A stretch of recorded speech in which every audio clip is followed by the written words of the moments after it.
What's up guys, welcome back to Tech Phantom, and in today's video we'll be talking about the Galaxy S23. Its heart is going to be of Snapdragon 8 Gen 2, and it's not an ordinary Snapdragon 8 Gen 2, it will be a custom made for Galaxy S23.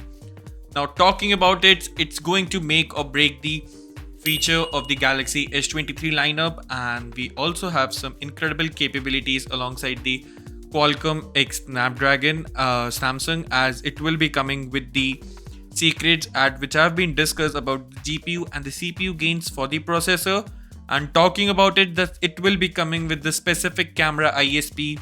to the Samsung smartphone for the Galaxy S23 lineup. And not only that, it will be featuring a designed overall, you can be seeing a 8 Gen 2 to be having a custom design that can handle Samsung ISOCELL 200 megapixel sensor, which will indeed unleash its incredible camera performance on the Galaxy S23 Ultra, and it will be completely optimized alongside with the Samsung and the Qualcomm. So you will be able to take high resolution photos with almost zero shutter lag, which is one of the key areas where Samsung is lagging when compared to its counterpart from the Apple. And not only that, the performance is also, you will be able to get a boost up to 8K at HDR, and it will be a 10K resolution, 10-bit digital resolution with the 30 frames per second. But the power of the Samsung might actually finally be unlocking when it can be shooting up to uncropped 8K video resolution with the Galaxy S23 Ultra. And now that's going to be happening soon with the Galaxy S23 Ultra smartphone, as the